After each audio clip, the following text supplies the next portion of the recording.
Far out in the ocean, where the sea is as blue as bluest blue. It was very deep. So deep that, well, Deep. Deep. Now. Very, very deep. Extremely deep. Deep. Deep. I'll call you later. Sorry. Are we all good now? As in all of us? Don't worry. We'll wait. It was very deep. So deep that Deep. very deep there dwelt the Sea King and his other subject. No!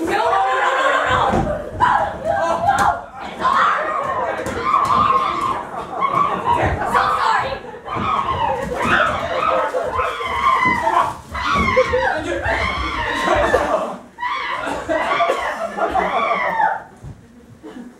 The Sea King had been a widower for many years, and his aged mother kept house for him. She was a very wise woman and exceedingly proud of her high birth. On this account, she wore 12 oysters on her tail, while others, also of high rank, were allowed only 6. She took wonderful care of her granddaughters, the 6 little sea princesses. They were all beautiful, but the youngest was prettiest of them all. Like the others, she had no feet, and her body ended in a fish's tail. All day long they play in the great halls of the castle, or amongst the living flowers that grew out of the walls. Fish would swim through the open windows and eat straight from the princess's hands. Outside the castle was a beautiful garden, blossoms like fire, orchards glittering like gold. In calm weather, the sun could be seen like a purple flower with light streaming from the calyx. Excuse me, does anybody mind if I interject a little something? Who's the Little Mermaid? What's it say in the program? Hold on.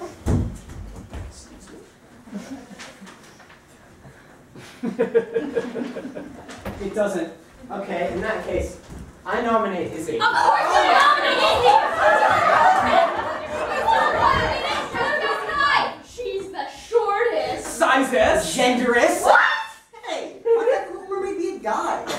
If Disney had wanted it to be a guy, they'd have called it The Little Merman. Disney? What's wrong with Disney? You think Disney created The Little Mermaid? I still say it should be Izzy. Yeah, no, but Disney was not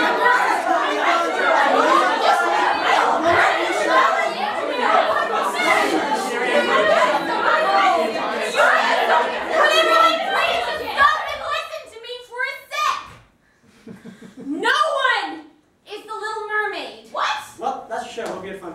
Fine! Everyone is the Little Mermaid. How about that? Even the guys? Sure, everyone gets a chance, just not all at once.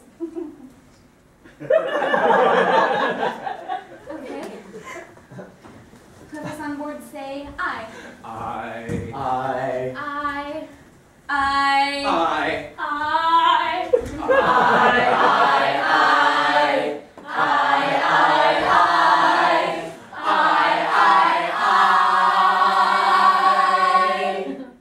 Who's the Little Mermaid now?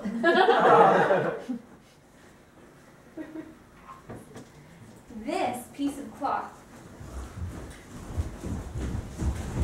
Each of the princesses had a button of garden to do with as she pleased. The youngest was the same shape as the sun, with flowers as red as our evening sunset. Her sisters filled their gardens to overflowing with all the wonderful things they obtained from the wrecks of vessels. But the little mermaid covered flowers, and a single marble statue of a boy that fell to the bottom of the sea from a wreck. So wait, does that mean Milo's a prince? Shut up, Grandma. Nothing gave the Little Mermaid more pleasure than to listen to her old grandmother tell her everything she knew about the world above the sea. The ships, the towns, the people, the animals.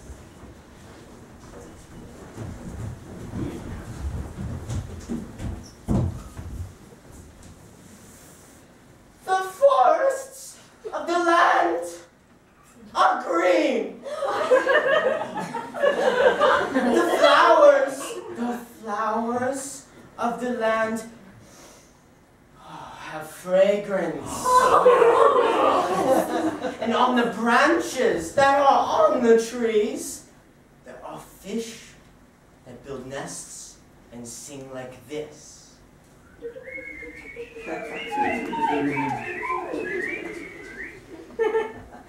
On your 15th birthday, you will have permission to rise up out of the sea, to see the great ships and forests and towns.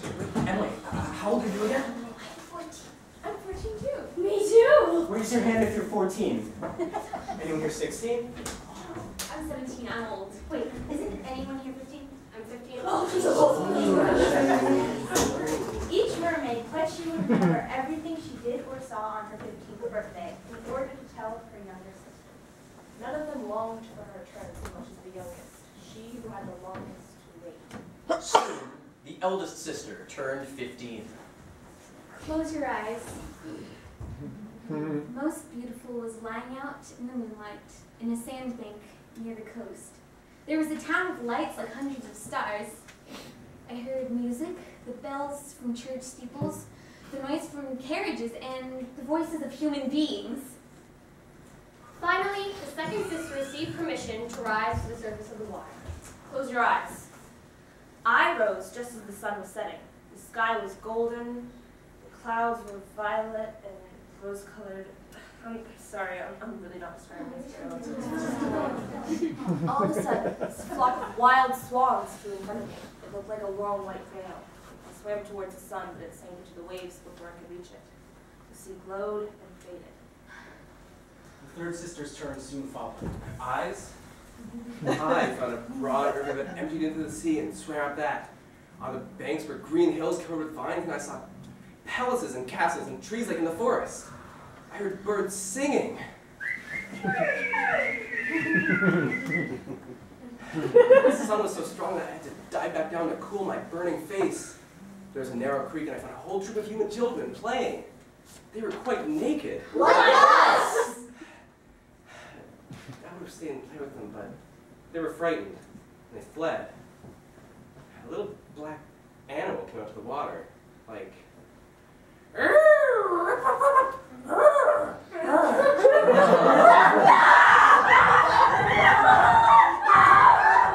Terrifying! That was it for me. Worth it, though.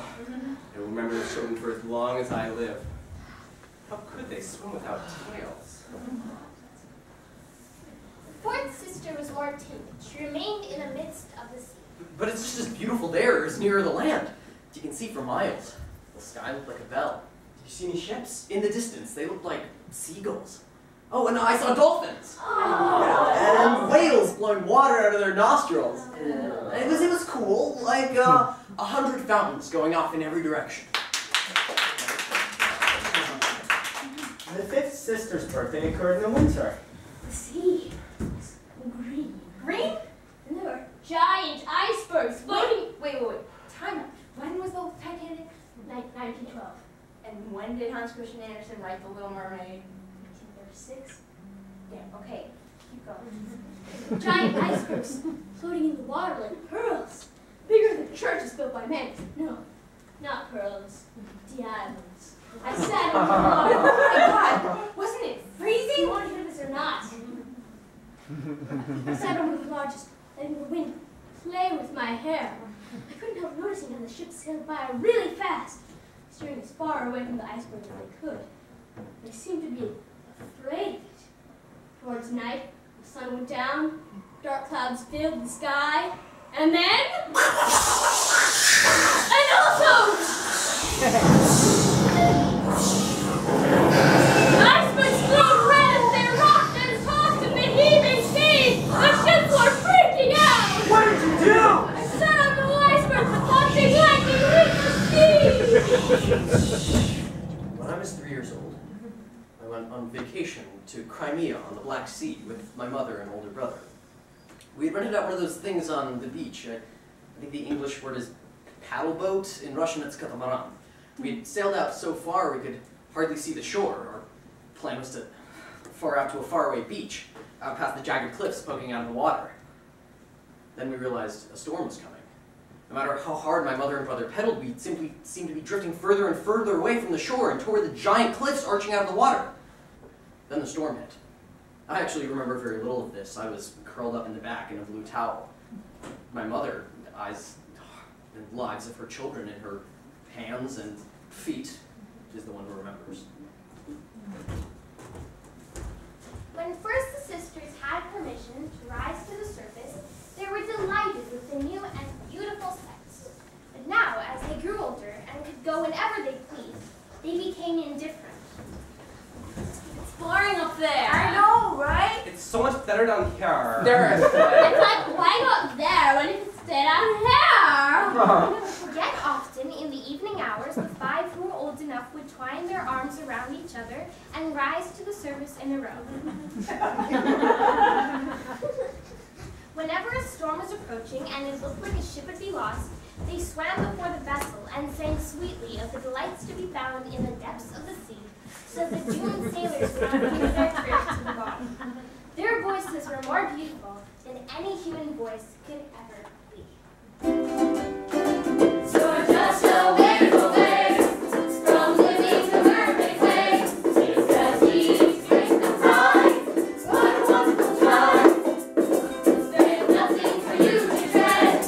Now there is clear ahead. It's you and your lesson time. What a wonderful time. Why torture yourself by staring on time? It will be over when you arrive. Get your life on the land. Starting from line to stand. Buried underneath the sun. What a wonderful time. Buried underneath the sun. What a wonderful time.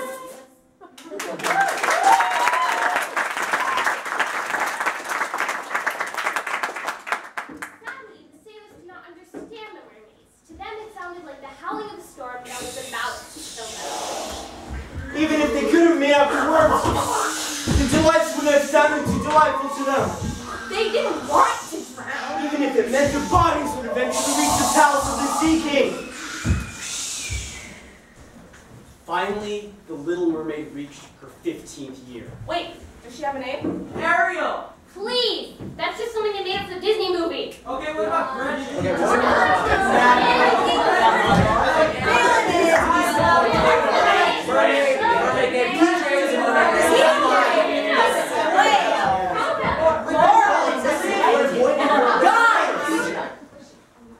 Finally, the Little Mermaid reached her 15th year.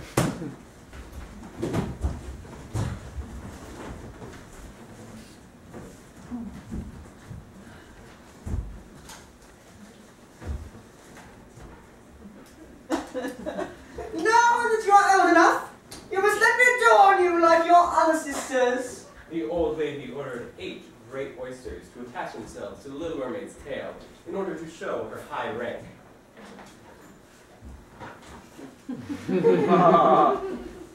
Oh, that hurt. Oh. Cry, suffer pain.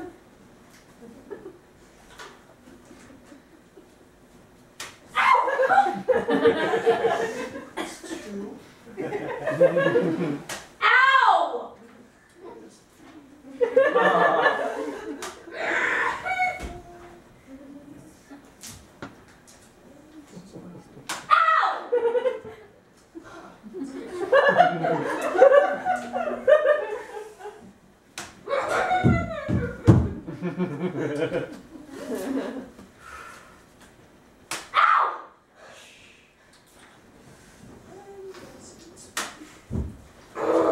Farewell.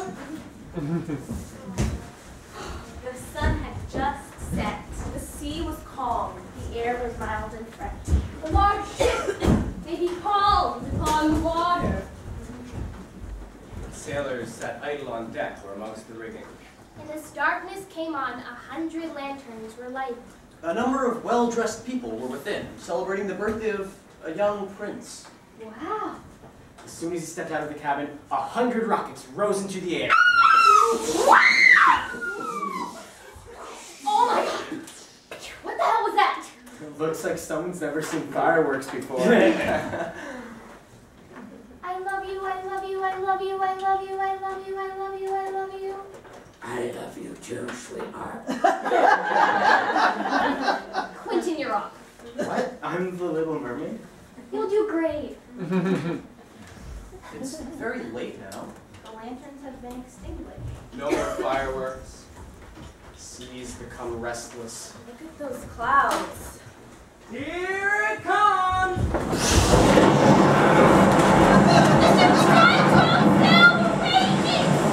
The waves are baptized! This is awesome! The Little Mermaid disappeared! Wasn't smart! Not so to the sailor! That was the toughest! Come on, Little Mermaid! Try with me,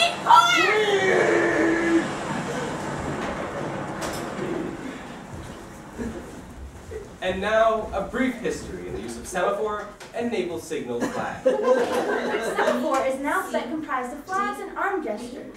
The main drawbacks of the system being the time it takes to communicate a message, the near impossibility of reading a message in the dark, and the difficulty in keeping the message secret. So the Navy developed a series of signal flags for commonly communicated messages. One message, one flag. I'm directing my course to starboard. I am on fire and have dangerous cargo. Keep clear.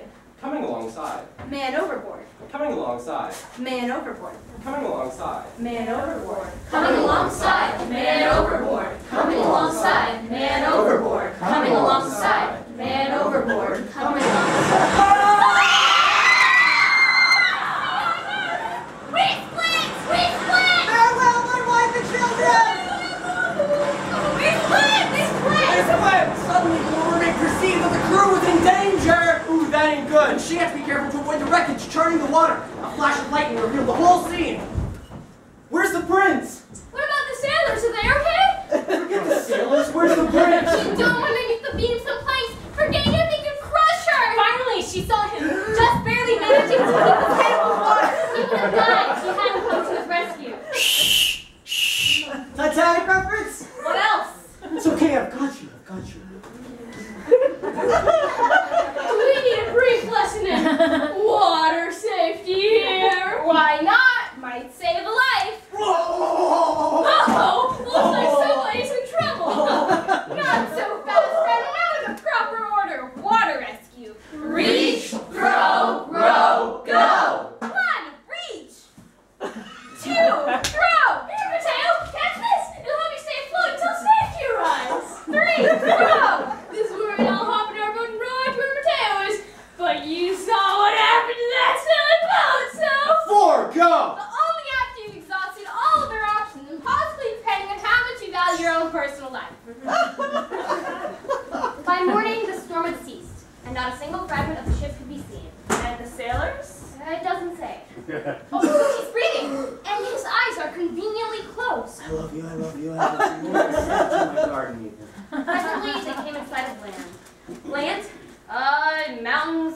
fortress, a large building, church or convent maybe, a garden filled with lemon trees, orange trees, palm trees. Doesn't sound like Denmark. Sounds like oysters. Anyway, the Little Mermaid swam the handsome prince to the beach and raised his body on the fine white sand. Make sure his head is higher than his body. It's basic water safety. The bell sounded in the large white building and a number of young girls came into the garden. Oh my! What is that thing? It's a handsome young man or something. No, don't touch him! Is he dead? Let's kiss him and find out. Stop! Do it right. You, get your tail.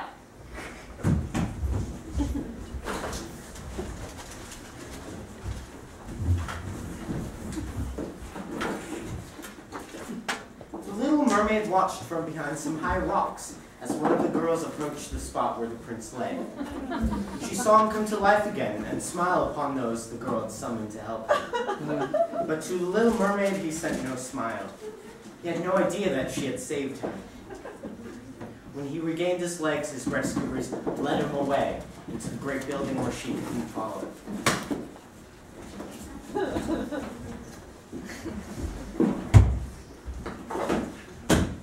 What a stucky birthday. Oh, hey, you're back. Was it everything you hoped for? Party, party, party! Okay. Hey, you know, I had a pretty sucky birthday too. On my 8th birthday, my family and I went to Hawaii, partially to celebrate and partially to visit family. On my actual birthday, I had a brand new hairdo, and as I was walking back to the hotel, a bird pooped on it. Right on my hairdo.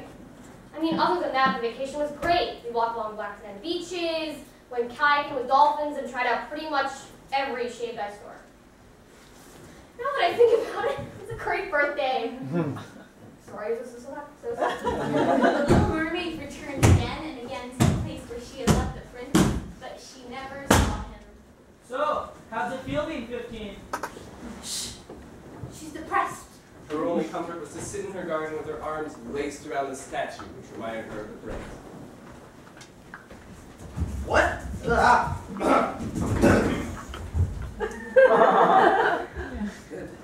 Come on, Ariel, Gretchen, PJ. There's plenty of other fish in the sea. Great metaphor there.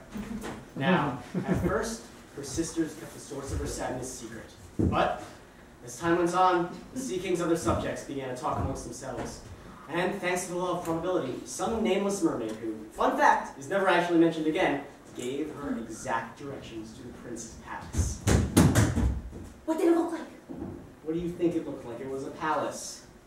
She could now watch him unaware, under his own balcony. Like Juliet in reverse.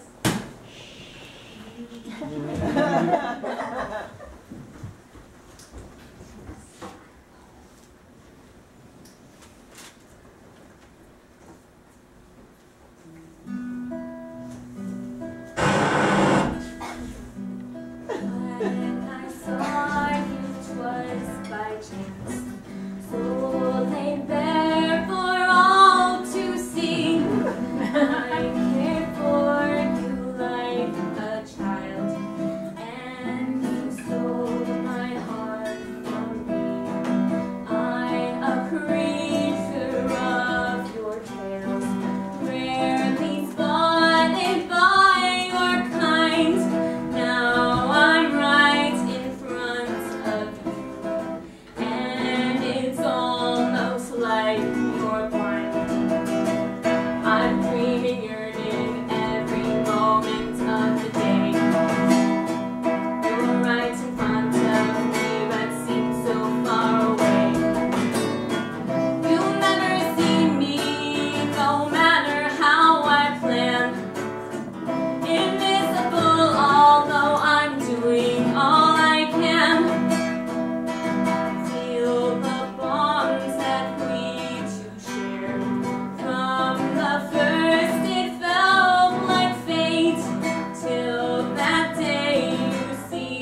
are drowned, can they live forever? No, they die eventually, and the time of life is even short to good hours. Wait, how long do mermaids live? It's about 300 years, according to what I've read. Wait, so mermaids aren't real?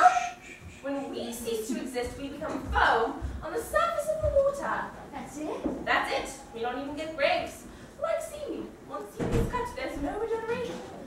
Humans, on the contrary, have immortal souls that live on forever, even after their body has been turned to dust. That's what Hans Christian Andersen believed anyway. Ha! Christian Andersen!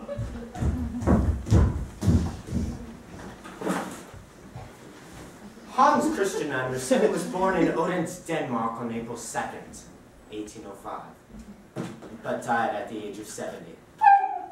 His work has been translated into more than 125 languages. His earliest fairy tales were revisions of stories he had heard as a child. The Countess of Blessington invited him to parties where intellectual people could meet. At one such party, he met Charles Dickens.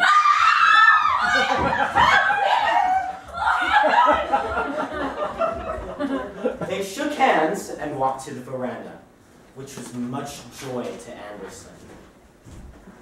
It doesn't matter about being born in a duckyard as long as you are hatched from a swan's egg. The Ugly Duckling, one of Hans Christian Andersen's most famous fairy tales. I don't get to go to heaven? Wait, time out. Who here believes in heaven? I believe in quantum physics. I believe in ghosts. I don't believe in any of that. I just think when you're dead, you're dead. But you won't be sad about it. You see one exists. As long as the soul is happy. I think humans are such emotional creatures that as we're dying, all that adrenaline projects one last image into our brains that we'll see forever. That last image is our personal heaven, or hell. I don't really think about it too much. Afterlife. How people remember you can be heaven, or it can be hell. We shall all be judged by the darkness within the void. Great point there, Leo. Okay, time in. I don't want to be Seafoam. If it's any consolation, we believe ourselves to be much happier and far better off than human beings. Isn't there anything I can do to win an immortal soul? Not really. Not unless the man were to love you so much that you became more to him than his father or mother, and all his thoughts and love are fixed upon you, and the priest places his right hand in yours, and he promises to be true to you here and hereafter, so that his soul glides into your body and you obtain a share in the future happiness of mankind. Wait! Time out! Girls, how do we feel about this? Marry the prince? I beat all the boys in the I beat them all at arm wrestling. Mulan never had to marry a prince. I also used to run after them and kiss them. I wanted to marry the prince. I just wanted a really pretty dress and long hair. You know what I don't like? When we speak our mind and guys are like, oh ha ha, they're feminists. Let's ignore them. Would anyone like to hear the male perspective? No! I'd just like to know how exactly the soul is supposed to glide into her body.